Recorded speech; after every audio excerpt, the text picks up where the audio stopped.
Student life শেষ। আমার তো ভালোই লাগতেছে, কালকে থেকে কোনো পড়াশোনা নাই, আমি এতেই খুশি। ভালো কথা, আমার সিভি না তোমাকে বানাতে দিয়েছিলাম, কোথায়? দেখো ঠিক আছে কি নাই। Perfect, thanks. সিভি কিসের জন্য মারিয়া? কোথায় অ্যাপ্লাই করবি? আরএমআর কোম্পানির ম্যানেজমেন্ট ট্রেনিং নিচ্ছে, কাল অ্যাপ্লাই করার লাস্ট ডেট। ও শিট, এটা তো আমি অ্যাপ্লাই করবো ভাবছিলাম। আমিও। সমস্যা কি কর, কিন্তু সিভি তো রেডি করা নাই।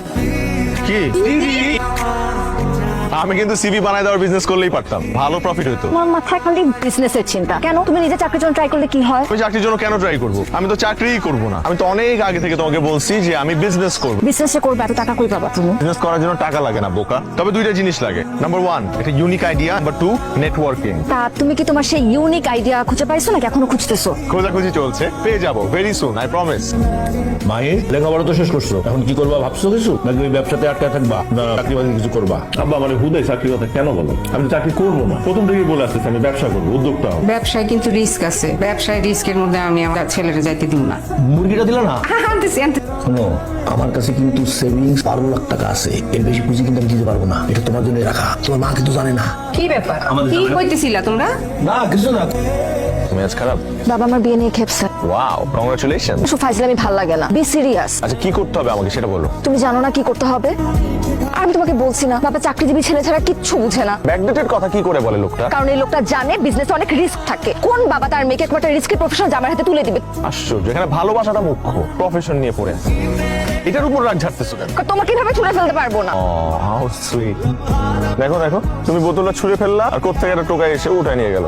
তো এটাতে এত এক্সাইটেড হওয়ার কি আছে? এরপর এগুলোকে নিয়ে তারা ভাঙারি দোকানে বেচে দিবে, simple. That means every wastage has some demand. ব্যাপারটা আমার একটু ভেতরে ঢুকে দেখতে হবে। তুমি কি এখন ভাঙারি বিজনেস শুরু করতে চাচ্ছ? করতেও পারি। I am done with this conversation.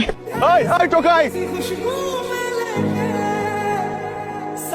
আসলে ভাইয়া আপনার কাছে আমি আসছি কৌতূহল নিয়ে। কৌতূহল থাকাটাই স্বাভাবিক। দৈনন্দিন যেসব বোতল ফেলে দেন, ওটা থেকে আমরা যে ফরম্যাটটা আনি এটাকে বলি পেট ফ্লেক্স। জানেন, পেট ফ্লেক্স বিশ্বের বিভিন্ন দেশে রপ্তানি করে আমরা একটা হেলদি পরিমাণে বৈদেশিক মুদ্রা উপার্জন করি। আমি যদি এই বিজনেসটা করতে চাই, আপনি কি আমাকে হেল্প করবেন? অফকোর্স হেল্প করবো। Finally I have found my business plan. কিসের বিজনেস? এখন তো বলবো না। Congrats man. ওদের মাহির স্যার তো বিজনেস স্টার্ট করতেছে।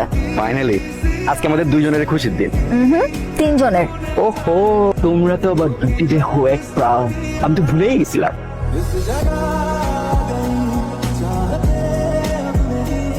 মাহি, এটাই তোমার সারপ্রাইজ ছিল? হ্যাঁ, আমার আগে সন্দেহ হয়েছিল তুমি এমন কিছুই করবে। শোনো, প্রতি সপ্তাহে বিয়ের সম্বন্ধ আসে, আমি আর কত মানা করব বলো? বাধ্য হয়ে তোমার কথা বাবাকে বলে দিছি। তুমি প্লিজ বাবার সাথে দেখা করে কথা বলো, প্লিজ। আচ্ছা। তোমার পরিবারে আর কে কে আছে? বাবা মা আছে। তুমি একমাত্র সন্তান? জি।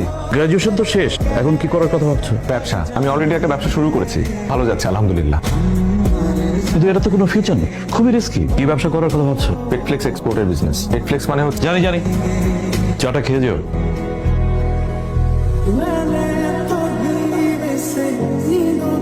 মারিয়া কই তুমি? বাসায়। একটা গুড নিউজ আছে, চাইনিজ ডিলারদের সাথে সবকিছু কনফার্ম হয়ে গেছে। তুমি কই? তুমি একটু দেখা করতে পারবে আমার সাথে এখন?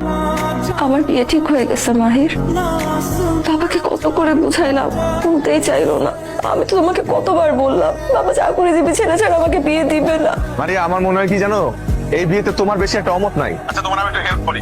যে ছেলেটার সাথে তোমার বিয়ে ঠিক হয়েছে না, ওই ছেলেটারই বিয়ে করে ফেলো। আসলে আমার মতো এত ছোটখাটো একটা ব্যবসায়ীর সাথে তোমার যাই না। মাহির, গুড বাই। আর কখনো আমি তোমাকে ফোন করবো না। ভালো থাকি।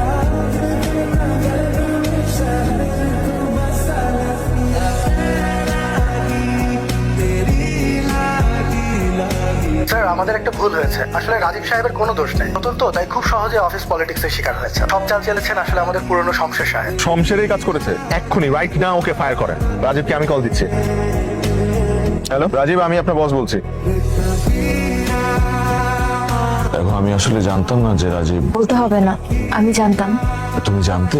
নিজের স্বামীর বসের নাম জানবো না? তাছাড়া তুমি তো এখন একজন বিখ্যাত বিজনেসম্যান। আমি রিয়েলি সরি মারিয়া, অফিসের মধ্যে একটা ভুল বোঝাবুঝির কারণে আজকে ওনার এই অবস্থা।